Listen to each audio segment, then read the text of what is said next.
You spent £1 million and you're staying in a youth hostel in Barcelona. Who are these people that are writing it to us? Boy, you look like a poop emoji.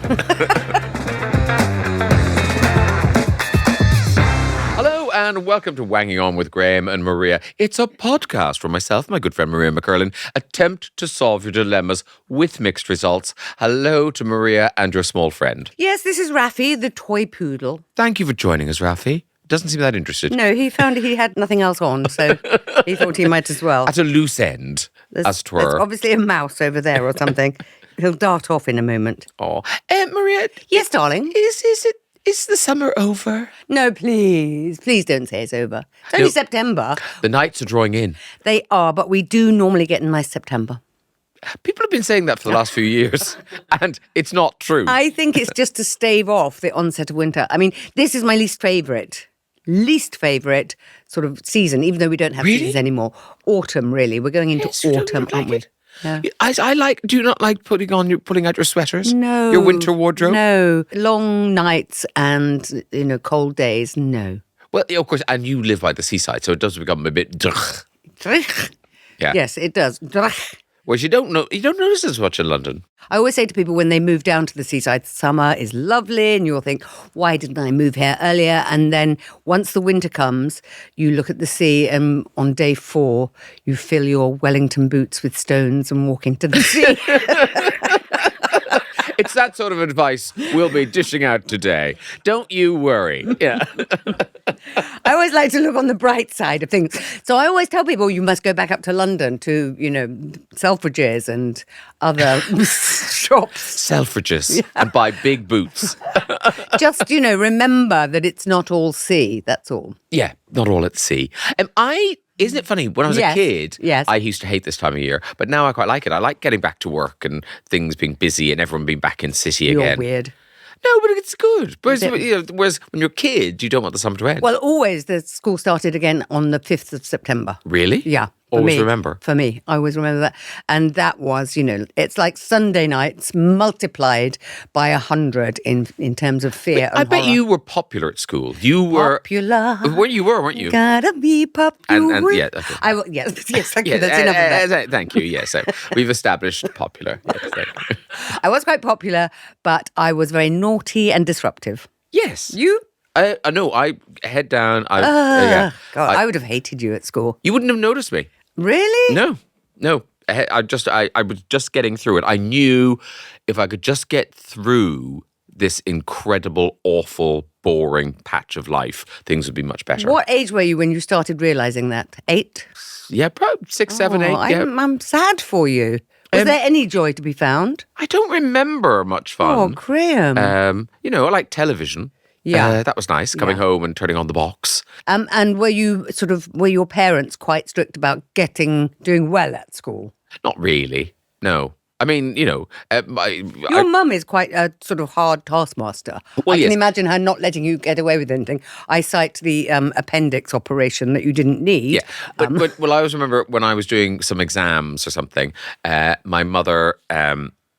gave me a good luck card, and inside it said, remember, you can only do your best, but do it. Oh my goodness. That is an Irish mammy right there, It's good advice though, isn't it? Well, it is, yeah, but it's also, there's something kind of a little bit chilling about that. Well, because you could have left it at that. You can only do your best, and we love you regardless. Yeah, but I think it's important to remember that you can only do your best, but do push yourself, be the best person you can be. Yeah. But you can't be a different person. Yeah. You can't be clever. You can't be any brighter than your genes allow. You're only as clever as you are. Yeah. Yeah. You see, I managed to get under the wire because I was a sort of third child. And so no one was paying any attention. No one was paying any attention. Yeah. So long as you had a uniform on and left the house. That's right. They thought, and I did used to leave the house. And one day we had somebody staying with us whose parents were horrible to them. So they kind of camped out with us. Oh, that's nice. Yeah, that was nice. And I decided I was going to stay with her that day and not go to school. So I hid in the cupboard.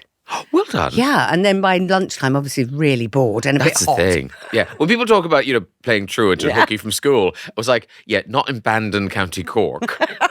school was more interesting than wandering the streets of Bandon, County Cork for the day. So I was really bored by lunchtime and a bit hot. And so I went into the little box room, as our house had, and jumped out of the window and then went in the back door and said to my mum, "Oh, I thought I'd come home for lunch today." Ah, and was she pleased to see you? No. Who are you? Yes. Which one's this? What have you done with my daughter? Do you know what I do like about this time of year, Oh, though? don't what? No, my favourite thing about this time of year is when you're out walking the dog. You know, You don't have a dog, by the way. I might do by now. See, I do. Rafi We just disagrees. said dog, that's all. We didn't say there was one. Oi! Get up. Well, does Rafi really know the word dog? No. Dog. But he knows some people have arrived. Oh. They're probably coming in to kill us. The Manson family are behind the curtain. Oh, It could no. happen. It Not could again. happen. Yes, when you're out walking your dog. And is that so cross? Is that thing where the nights are drawn in and people don't pull their curtains, but they turn lights on. And do you like looking in? Oh, I love looking in all the And houses. do you wish to be in their houses? Do you wish to have their lives? Years ago, I used to. I used to too. But now I like my own life. Yeah. At my own house. Yeah. Yeah. It's good that you finally come to that conclusion after 60 years on the planet. Yes, well, I remember. 61 years, I no, believe. I remember. Someone had broken into the flat and a television was stolen, and I used to. Whose flat? Whose flat? Your my flat? own, yeah, my own flat. This was years ago, and I just remember walking past the houses and looking at the television. Is that mine? Flickering in the thing, and just thinking, oh, I wish I was in there watching that. Look. You had your telly stolen? Yeah, no telly. How long did it take you to get another one? A long time, actually. Really? Yeah, a long time. Is that when you determined, I will be on that television that I don't have? Yes, one day. Only a matter of time. Soon I won't be able to see myself on television. I must write the script now for when I'm on television. From when I am. Okay. All right, first problem coming up very shortly. Maria, Yeah. pop your glasses on, read that. I am going to open a letter. Yes, it's the first letter. Do you know it's the first letter? Ravi seems very interested. Did they Yes. send meat? Yes. Okay. Dear Graham and Maria, I love my wife. Whatever. I love my wife. We've been together for over 10 years. She's drop dead gorgeous and the centre of attention in any room she walks into. Goodness. Sounds like he's punching up, doesn't it? But over the last couple of years, she's started to use more and more fake tan. What's worse is what it does to our bed sheets. I hate waking up next to all these gross smudges and stains. She's clearly happy looking so unnatural. So do I really just have to put up with it and shut up?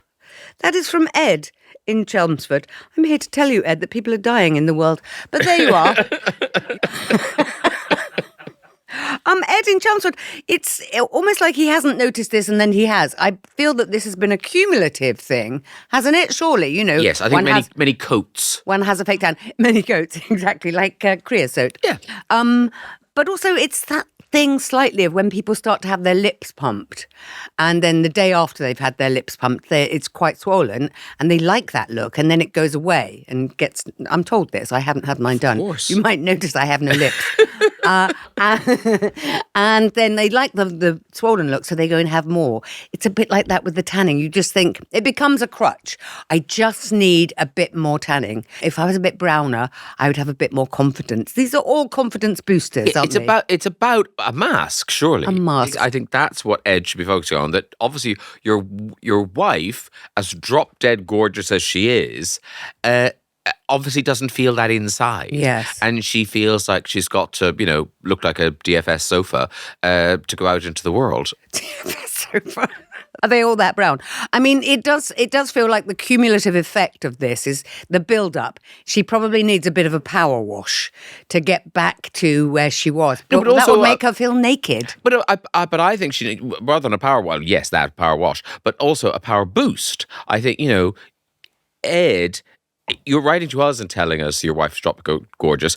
Tell her. Yeah. Remind her that you still find her really beautiful and lovely. But quite often, women do things not for their husbands, not for the other men, but for other women. I think this is a popular misconception. Yeah. Because women are so judgy. And what is... Am I fatter than her? Am I browner than her? Are my lips bigger than her? There's an awful lot of that goes on. But is there some sort of dysmorphia where Yes. when she looks in the mirror, she thinks, I'm still not tan enough? Yeah. Absolutely. And I think that's the same with plastic surgery, because you have one thing done and you think, that looks good, but now that's made my nose look a little bit off. Now I have to have that done. So, it's an addictive process, and it's all because we are never told that we're enough. So the tanning thing is symptomatic, Ed, I think. And you have to step up slightly, do you think? Remember, it used to be a thing. You could give people a gift of a makeover where they would go and have, makeup done and Yeah. Can you still do that? You can still do that, but because they might take some of it off, and then because if some of it came off, and then he really goes hog wild on, oh my God, this is the best you've ever looked. You look amazing. Da da da da da da. But I don't know how you get to the point where she takes some of it off, because she's not going to want to hear from you, Ed. No. If the news is you don't look good. I think maybe get some of her friends involved, Ed. I know that's difficult, but I know... And also, I don't know, like friends aren't going to want to say that. Oi, you. Well, then it's down... You look like a poop emoji. And you smell like 1, 2. Ooh, yay! Another bottle of wine. Hooray! Have we told her she looks like creosote lately? I don't know what the answer is to this. I kind of want to hang out with your wife, Ed, for a moment. What? And just get a wet wipe and attack her? Yeah. That's not going to come off easily, though. That's going to need nail varnish remover. In an aerosol. There you go. Now, just a reminder, if you want to be one of the privileged wangers who get an early look at these problems, just email us, wangingon@listen.co.uk. These people did, and these are their advices. Yeah, I hope they're better than us. This is Lou in Perth. I think she's a regular. I know. Her problem is she's got very little going on in her life. She's got a budgery car. Oh, yeah, she's got that loud budgie. Do you remember? Lou in Perth says a few... Joe, the budgie. Yeah. That's probably dead by now. The neighbours killed it. She knitted her a new one. Lou in Perth says, a few ideas. You could treat it to a tanning salon appointment. You could make a comment on the smell, which is basically chemical biscuits. It is, actually. You could sleep in another room, or, last resort, move here to Australia, where you get a natural tan just putting out the rubbish. Well, thank you, Lou in Perth, but not sure any of that is particularly helpful, is it? Not really, because she'll still end up very brown. Yeah. And I think his problem is she looks too brown. Yeah. She's gone beyond nature. But there is something about natural tanning that is so much better than that spray tan. Yes. Especially when you build up on it, like layers of paint. Yeah, but I think also the fashion's changed, because now I think people don't want to be tanned. You look at all those people living in California and they all look like they've been living under a rock. Oh, they're all quite white because the sun is the devil. Yeah. Yeah, it's true. Emma speaks to us. Oh! Most fake tan all has the same sort of active ingredient in it. But if it really stinks and it's staining sheets and stuff like that, it suggests it's a cheap one. So my advice to you would be go and get some really nice high-end products. We're talking a bronzer palette, we're talking a tanning mitt, and a really high-end. So you want to look at the expensive end of the shelf of fake tan, and your wife's going to look great. She's going to be so appreciative, and it's going to solve all your problems. Can I just say, we often say on this podcast that we're not experts. Yeah. Emma's an expert. No. Emma knows what she's talking about. Emma's just saying chuck money at it and get a higher end of Yes, of fake but then tan. it won't come off in the sheets and it won't stink. I think the thing is what we need to get. I don't think that's bad advice. You don't think that's bad advice? I don't think it's particularly helpful, but I think what Wow. would, Sorry, Emma. Sorry, Emma. I'm with you. Finally somebody knows what they're talking about. No. But not needed here. But what we could do is get her to use a tan that is not permanent. I think maybe that would be good, because you can get things now that make your legs look all lovely and, your arms, and then it washes off at the end of the day. That's kind of where we need to go here. So that could be a suggestion for Ed to say, sheets are, taking a bit of a battering here. Can we try the one that washes off in the shower? And could you wash? I think that's really, because it clearly does come off this Yes, exactly. She's just not doing the shower bit. Now, Angela says, sadly, women in their 30s and 40s seem to want to look 18 again. Really? You surprise me. Well, Angela's one of our younger listeners. Yeah. Being too tanned makes girls look a bit tacky and overcooked, in my opinion. I think you should just tell your wife it's no tan or it's separate beds. Your choice. Oh, Angela is taking no prisoners there. No, at I mean, all. that's, I don't think you should end a marriage over this. No, I mean, that would be foolish, wouldn't it? Yeah. Bill says, it's fair to be annoyed about the sheets and to chat to your wife about that, but I don't think you can ask her not to tan. She needs to be allowed to look how she wants. Well, that is true, Bill, but But I think, happened? but nothing. I'm just playing with your dog. Oh, I thought you were doing that, meaning he'd done something horrible. No. I'm just playing. We're having a lovely time over here. Oh, yes, silly orange wife. Oh, yes, silly orange wife. Oh, da. Ed, God knows if we helped or not. But we do have a second problem coming up. Yes, Rafi, we do. Mommy's going to open an envelope in a minute. Minute's up. Here comes the envelope. Okay, here we go. Right, problem number... What's Mummy saying? Problem number 2. Are you listening? No. Oh, Rafi. Oh, you're going to bite my face in a second, aren't you? Yeah, go kill a mouse. Go on, go kill a mouse. There you go. Dear Graham and Maria, my bestie and I have holidayed together for a few years now. It's become quite a tradition and we've been on some great trips and made many memories. The thing is, as we approach our 30s...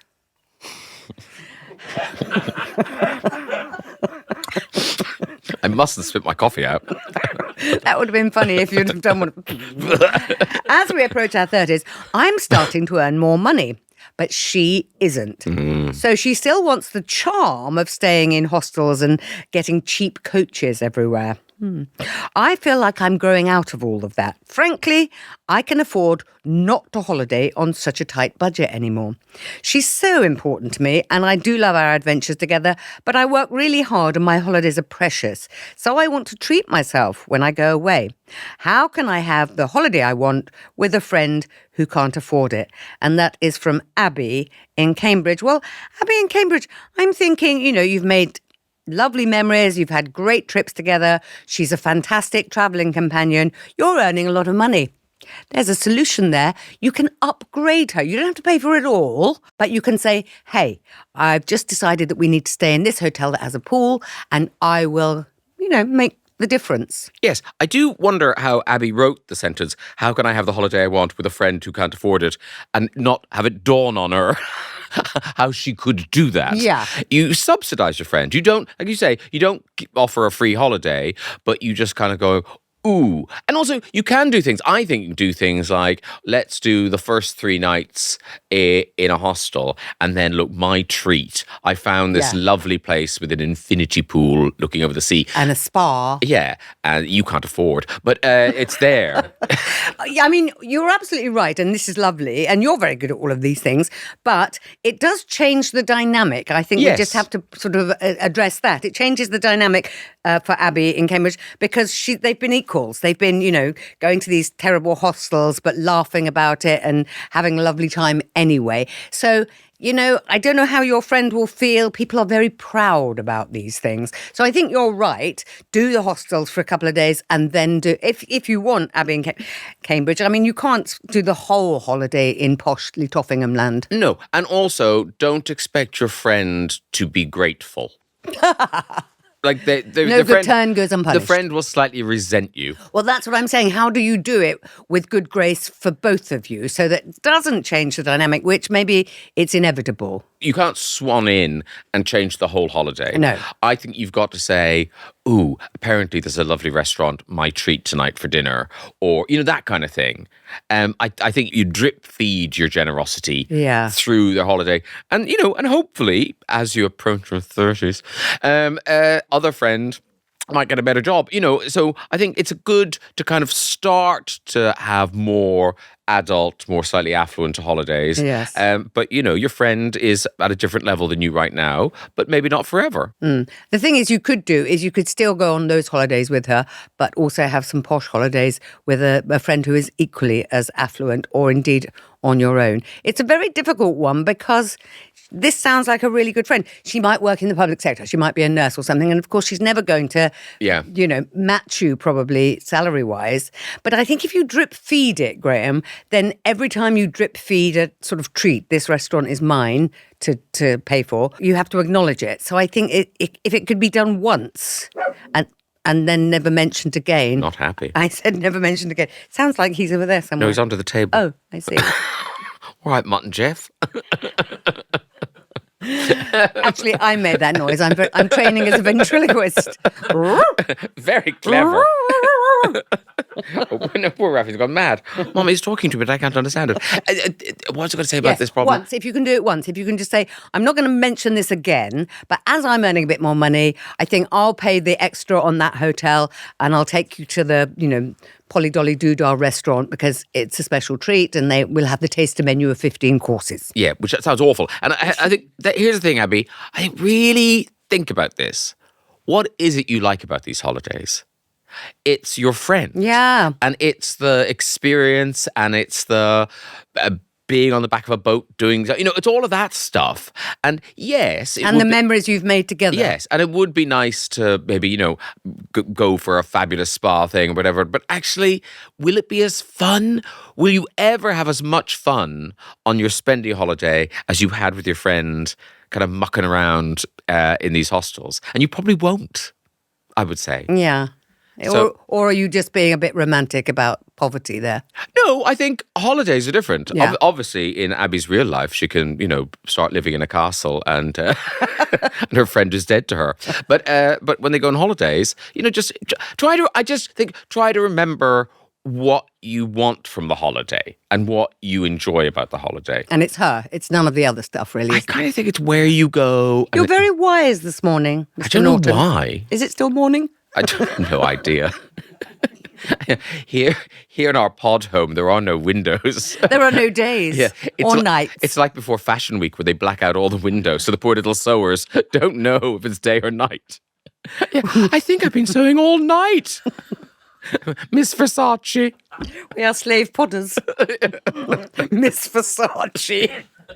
Donatella. Oh, Versace. Abby's ears pricked up. Yeah, no, of course. Versace. I can afford Versace now. Yeah. She can't. Hey, dedicated wangers have had their eyes on these problems. What do they have to say? What they have to say is this, Graham. Morgan says. Good Morgan.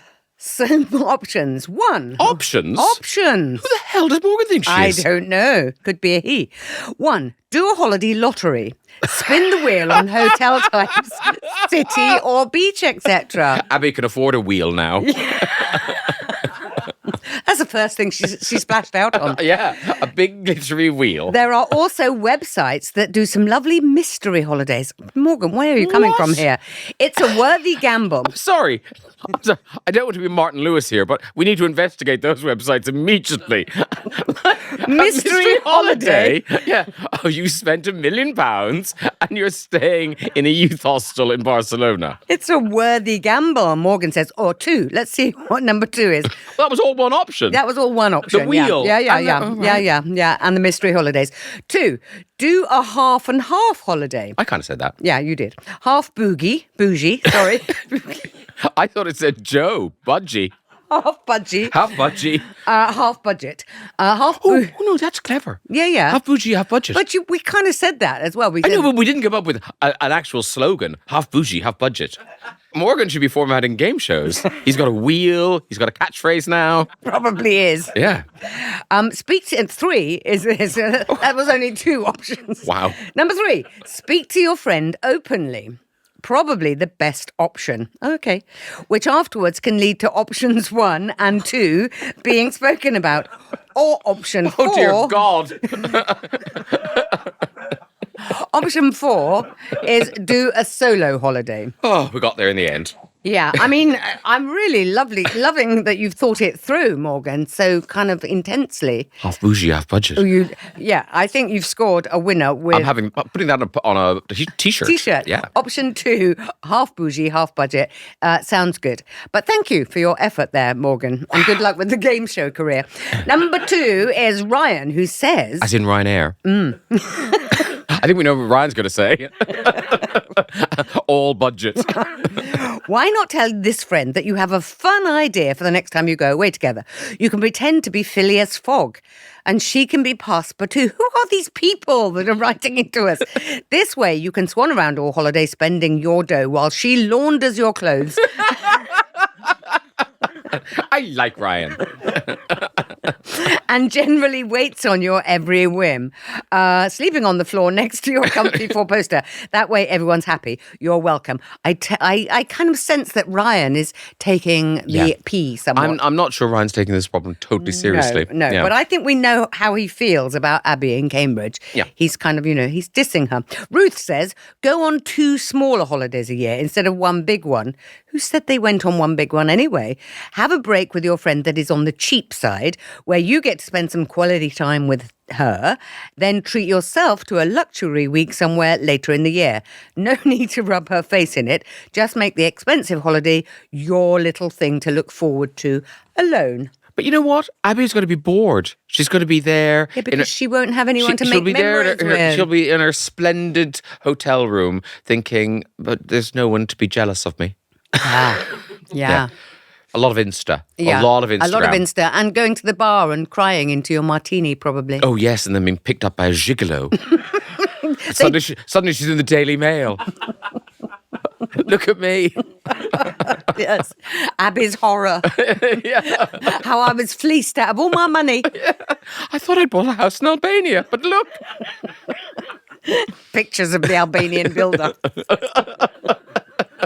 Okay, we digress. Amber says, I'm not sure how much money you earn, but if you want the best of both worlds, why don't you offer to pay more towards the cost of a nicer hotel? We said that. Or a few fancy meals for the 2 of you. If I was your friend, I'd bite your hand off. Delicious. Good.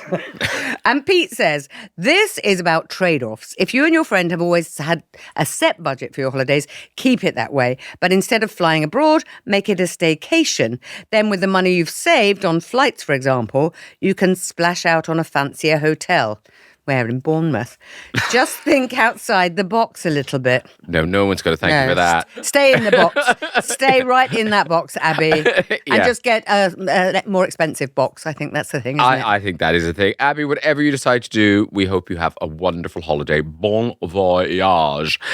Okay, a reminder, if you have a dilemma and you want us to help, then the address is wangingon@listen.co.uk. That is what this next person did with Am I Weird? Who's asking that today? Yeah, you say that, Graham. I noticed that they've given you lots of the things to say that are important, and I just sit here not saying anything. Actually, I know where it's from. Ellie or Eli in St. Ives. So what does Eli have to say? Well, you say that, but I'm trying to find where Eli is. You're on that. Oh, yeah, right, there we are. Hi, Graham and Maria. They can cut all of that out because it just No, people. That's why people tune in. Why you've never held down a proper job, I don't know. It's a mystery. Okay, Eli or Ellie in St. Ives. It's Eli, isn't it? Yeah. It was Ellie. There'd be 2 L's and an E. Yeah, Eli. Dear Graham and Maria, am I weird that I'm in my 30s? Yes, you are weird that you're in your 30s. Yeah, most people are approaching them, I find. And earning a little bit more money than their friend. Am I weird that I'm in my 30s and I've never been to London and have no intention of going? It seems dangerous and crowded and overrated. And I've just never been curious. Sorry, Londoners. Well, I think weird, perhaps no, Eli, but I'm going with weird. Well, there's no sense of adventure. I mean, curiosity, there is no cure for curiosity, as my grandma used to say. And to not be curious about what is outside of St. Ives shows a lack of character, I feel. Well, what I would say to Eli is, right, I have assumptions. I make assumptions about St. Ives. Yes. I assume it's pretty, but very boring. But that wouldn't stop me for wanting to go there. A lot of art. Oh yes, of course. Those artists went there to enjoy the prettiness and the boredom. The light. Oh yes, the light. Lovely for light. Eli, big fan of light. Yeah. But I would still want to go. I'd still want to see it. So I just think, to have something in your head, right, I'm never going to go to London. Really? That's your life plan is to not do something. No one cares what you're never going to go there. Because, London, whatever you think about it, yes, I'm sure it is very busy, and it can be dangerous, it can be all of those things, but it's also got some wonderful experiences, iconic landmarks, theatres, culture, museums, restaurants. Oh, yes, muggings. People to get off with. Yeah.